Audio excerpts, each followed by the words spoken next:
Quintin, thank you for coming over to this podcast I'm starting, man, and it's great to have your presence here. I'm really excited about what you're going to share with the community, which is what this podcast is all about. Specifically, what we want to do is tell the community what resources are available. We want to learn about your experience as a person of color, getting into the positions in the areas that you are, and just to motivate the community. So Quintin, before we get into the questions and all that good stuff, man, introduce yourself. Tell the watchers who you are. All right. Well, my name is Quintin Nard. I am a native from New Orleans, Louisiana. Born and raised. I relocated to Providence. I went to school here first, Johnson Wales University, in 2007, and then I relocated permanently in 2018.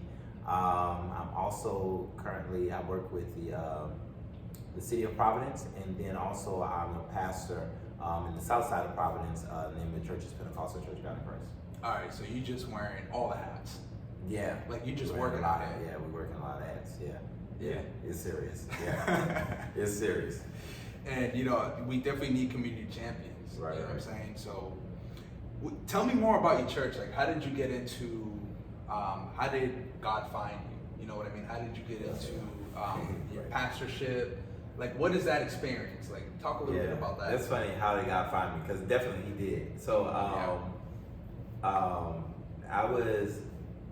I'll start off with even like me giving my life to the Lord, right?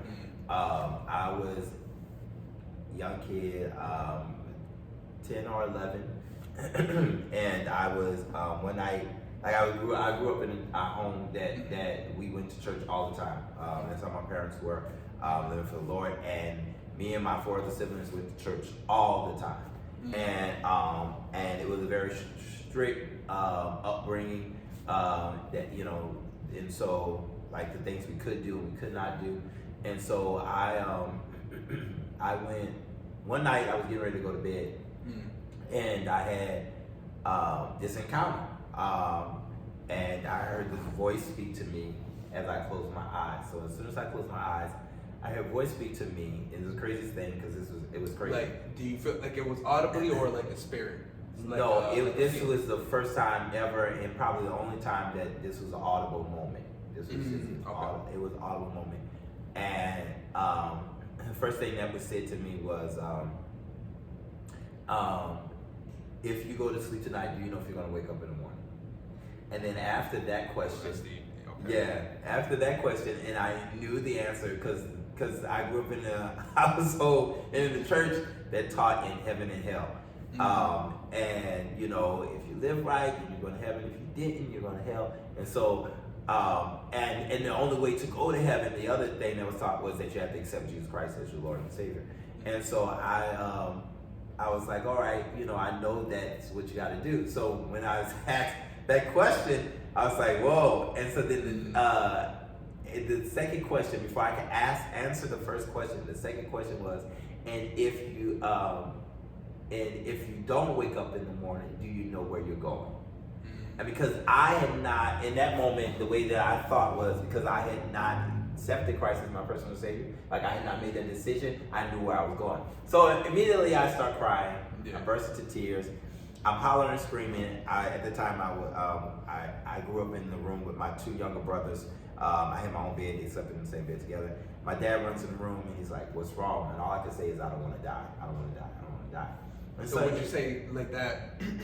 Like you cried out of fear, or did you? I definitely cried. Yeah, it was definitely crying out of fear. Like I was afraid because I was like, no. I was like, I don't want to die. Like I don't want to die. And I literally stayed up crying till I fell asleep that night because I was afraid of dying, because that's how we were taught. Like, you don't know tomorrow's not promised to you, this and that, and you ain't living for Jesus anyhow, so, whatever. So I was like, this is not what I want to do. And once again, I'm 10 or 11 years old, but I understand it. Yeah. So a little bit later, after that, a few months later, what have you, I gave my life to the Lord on one Sunday morning because this thing was kind of haunting me. Like, I had never forgotten it. I mean, telling it now, I never forgot the experience. So it was, so I was like, okay, we don't know when we're leaving here, Quentin. So we need to go ahead and make this right so that we can, we can be ready. So that was my whole mentality. I wasn't doing it because I was in love with Jesus or because Lord forgive me for my sin. None of that. I was trying to secure my seat in heaven. Not a lot of like Christians are that like straightforward. I was like, no. We got to get to heaven. So, anyways, fast forward. As I got older, of course, that mentality shifted, and I transitioned. I matured in Christ. And so, at the age of, I was still 11 then. At the age of 14, I was in church and I had this vision. It was like us sitting right here. I mean, like that's how real it was in real person. So, but were you asleep or were you just kind of awake? You were awake. I was awake, and in that moment, the Holy Spirit, I entered into this place of seeing a vision,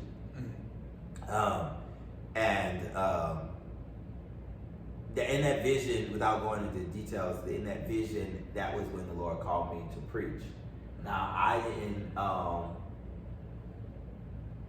There was a couple. I was having several emotions at this time. Like I was in awe, but at the same time, I was afraid, and then at the same time, I didn't. And then I was confused, and because all of it was new to me, everything that happened in that moment was just like, what in the world just happened? What is going on? Can you describe that vision? So I can. So literally, I was sitting on a pew, and I was facing straight forward. And in the service, my pastor then was praying for people. So there was a line, and where I was sitting, the line was going past me on my right side. So in that moment, I felt the presence of God so strongly, and I entered into this vision. And in the vision, I saw myself standing. I was physically there. It was a crazy experience. I mean, very crazy. And I saw myself standing, but I was facing this way, the opposite way of the way I was looking. Yeah. I saw myself standing, and I could tell that I was older. I could tell it wasn't me, like at the age that I was. And it was a line of people standing in front of me. But as I was standing there, so I'm standing and there's a lot of people facing me, standing in front of me. But the line went out into the distance. I could not see the end of the line. And so I was praying for people as that line was, that's what was happening. Okay. And so that was it. There was nothing said to me, nothing else. But I understood. I was, first of all, shocked at the moment. But I understood, but at the same time, I didn't understand, if that makes sense. I had a little bit of understanding of what was going on, but I didn't know what that meant in all of its totality. It's almost like that saying, like, what's understood don't need to be explained. So when things like that happen, just like generally speaking, like it is hard to be able to describe that into words. Right. You know what I mean? To be able to, if a person didn't have the same experience, it would be difficult to describe it to that person, right? Like, how do you describe the color red to a blind person? Right. Or how do you describe blue? You know what I mean? Right. Anything in general in terms of colors. Right. So, like, I feel you on that. Yeah. So, and that was the moment that I knew. But it was like I knew it, but at the same time, I was like, I'm good. So, I didn't do nothing. I didn't say nothing to anybody. I didn't tell anything to anyone. I just kept it to myself. I kept it trucking. Then about a year later is when Katrina hit in New Orleans, the year 2005. About a year or 2 years later. Yeah, a year later, Katrina hit. And oh man, I kind of want to ask you about that. Well, my experience with Katrina is not like a lot of other people's experience because we did evacuate. We got out the day before the storm. Okay. And where we lived was not in the heart of the city.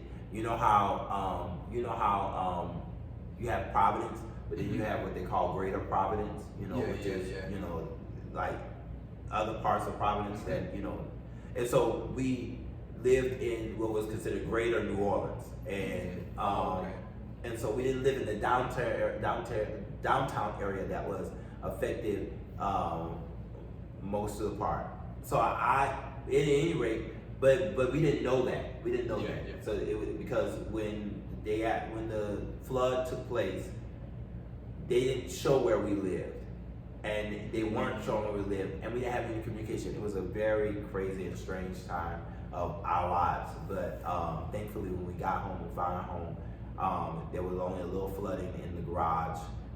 Shingles off of the house. Our whole fence in the backyard was completely destroyed. But you know, like for the most part, we were good. You know, we weren't. We were more fortunate than others. So, anyways, at any rate, we stayed with my grandfather and my grandmother for a while. They lived in Louisiana, but they were in another part of Louisiana. Excuse me. And you gotta get some sleep, brother. Sleep. Oh yeah, man, right, I do need sleep. Anyways, I was outside my grandfather's yard, in his house, and I was in the front yard, and I was mad about what was happening. And so I started talking to God. Like I was looking up and standing, and we were out in like the rural part of Louisiana. So there was big old trees, pine cone trees, big old trees, whatever. And I'm up there, I'm outside like this talking to God about like what was going on. And in that moment, he said to me, he basically, in so many words, he told me that he called me to preach. So that's how that started. That was at the age of 16. I then matriculated, you know, through church and through time. And when I came up here, it was one of the most influential times of my life, because that's when I joined to the church that I'm pastoring now. I met the pastor when I came here for college.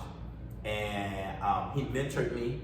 He licensed me as a minister. He mentored me. Then, at that time, I was in college, we used to have conversations. No, let me correct my statement. He would have conversations with me, because I didn't want to talk about it, about pastor.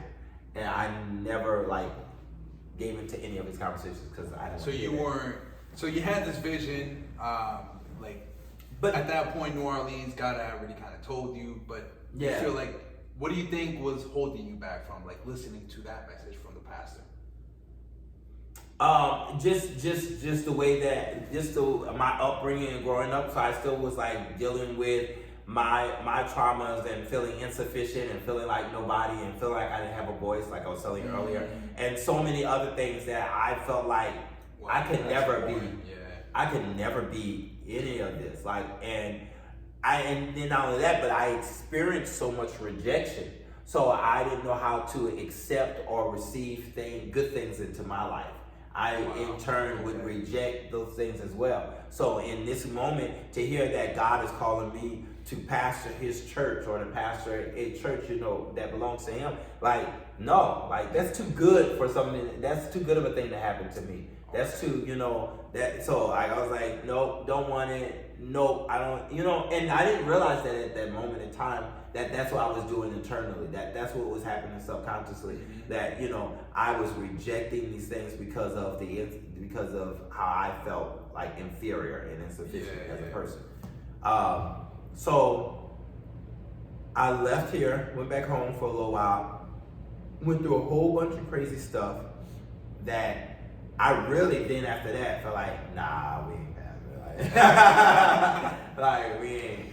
we ain't about to get into that, because we've been out in the streets now, and I wasn't out, but I just was doing a lot of stuff that I should have not been doing. We won't talk about those. Right, exactly. Let's just keep that. Keep that on the road. But then I came back, and the only reason I came back to Rhode Island was because I got a job out here. That was one, but then the other reason was my pastor was sick, and and because he had been a mentor to me, I viewed him like a godfather, and I wanted to help him. That was my prayer to God. I was like, God, let me go back and help him, with the ministry. I didn't know that. So you came from New Orleans, to Providence, to take up this or support your pastor, right? And because of an opportunity, and to uproot everything, right? So it was. So when in that moment, when the job, it was crazy. So try to make this story very short. Basically, what happened was, I mean, you'll definitely be back. So right, I don't act like you. I know. I got you. I'll just share this story, real quick. All right. When I came here to visit him because I heard he had a stroke. So I came here to visit him in February of 18. And he had a stroke at 17. So I came to visit him in February. And I was hearing all this good stuff that he was doing fine. So I was expecting everything to be straight. Yeah. I came up here and I went to visit him. He was not as fine as everybody was telling me. And then when I went to visit the church that Sunday, the church wasn't doing that great. So that sparked something in me and frustrated me. I prayed about it. I told the Lord, I was like, Lord, I want to be here to help him and help with the ministry and this and that, support him. It would really hurt me if I'm not here. When he passes, at least allow for me to be here in his last days and this and that. And so, but I was still open to whatever God wanted to do. I just made my request known, but I was still open to whatever the Lord wanted to do because obviously that's how it rolls.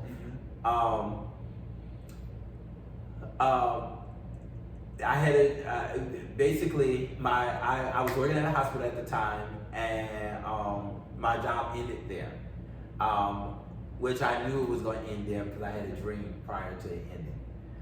And So God is still showing you. Yeah, Hold on, I'll tell you some more things. Right. So I won't get into that, but anyways, so I started looking for jobs. And so one of the places I looked for a job was in Rhode Island. So I was like, let me look for a job here or whatever. And so I found one. And the same day that I applied, the boss calls me and he's like, yo, I've been looking for someone like you. Like you're the person. We had a whole phone interview, everything, and he hired me that day. Oh wow. And was like, when should you get up here? And so I was thrown off because I was like, oh, wait a minute. I was like, well, wait a minute. I was like, there's a few things I need to work out first. And then. So you didn't tell me. Oh, man. No. What's his name? That's disclosed information. We cannot share that with you. But I was like, let me get a couple things together. And I'll get back with you on the date of when I can get up there. He's like, okay, cool, because I need you ASAP. And I need to make your way up here because I need you. And so I was like, oh, this is crazy. So, what you call it? I, prayed about it and some other stuff worked out, where I was going to live and everything like that. And so it was a faith thing because, it was literally because I took all my stuff, packed up my Honda Accord, and I drove all the way from New Orleans to Providence. By you? By yourself? By myself. You're just like, yo, mom. I told my family and my parents and the church I was at the time and all that, and I was like, so I prayed about it. The Lord has given me the green light to go to Providence and relocate there. Yeah. And so that's an interesting journey. A lot of twists and a lot of different challenges, which all contribute to who you are anyways. What I mean? The only L you take is a lesson. Yeah. Depending on your perspective, and I appreciate you sharing all that because it pieces a lot, and at the same time, with the people who are listening, can draw from your story. I want to know more about your church now. Yeah. So ever since so when I got up here, and when I started pastoring at the beginning of the pandemic. My pastor passed in 19, and then we went through a transitional period, and then the church was placed in my hands.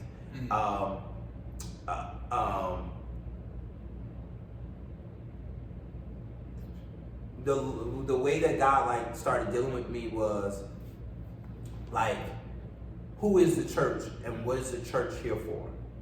Is how the Lord started dealing with me, and He was like, the church is here to serve people. It's here to impact lives. It's here to change people.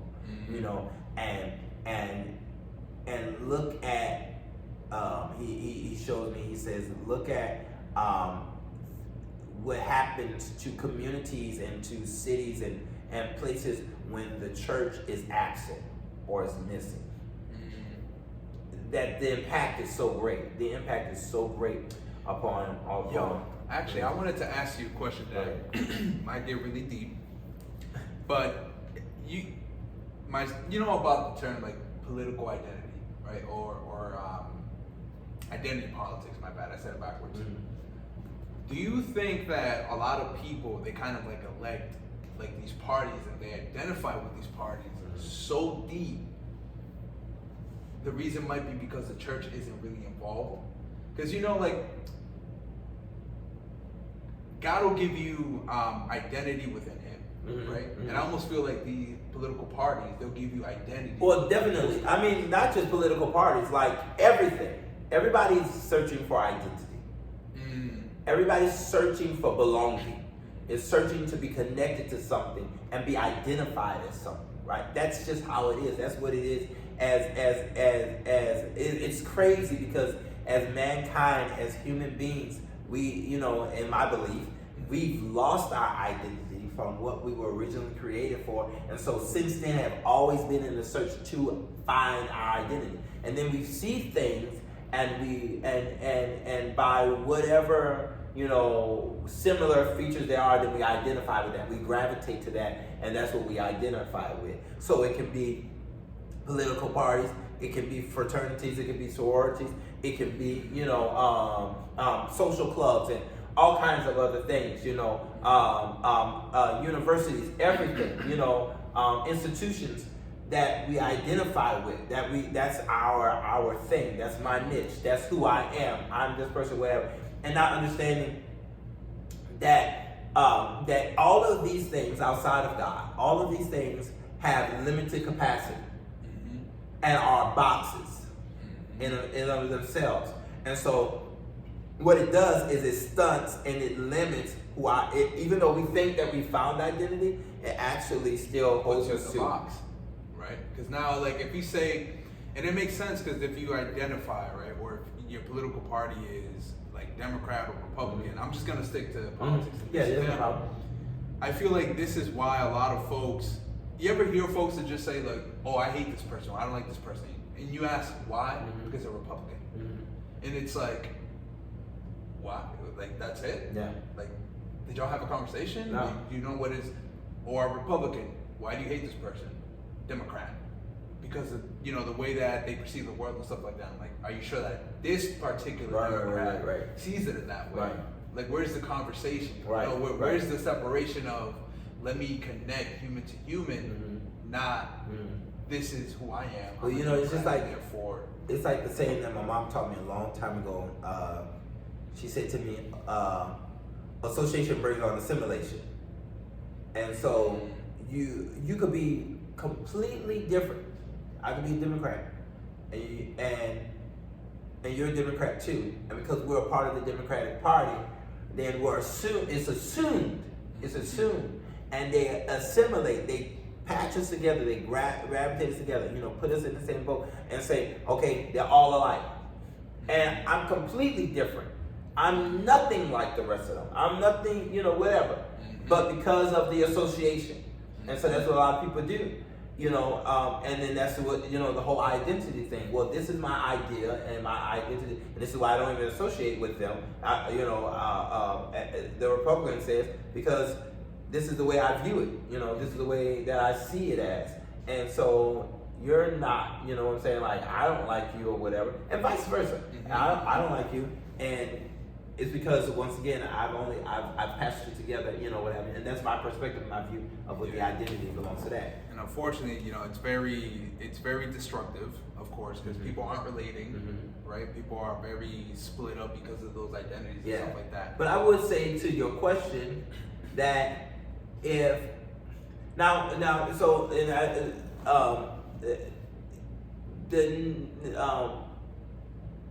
is what I want to say. What God has impressed upon me is the purpose of the church is to connect people with God. Nothing more, nothing less. In a nutshell, it's to connect people with God. And so we're not talking about a physical building, but we're talking about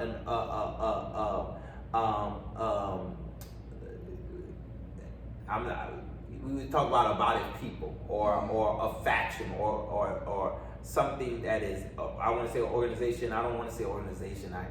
But something that is, entity.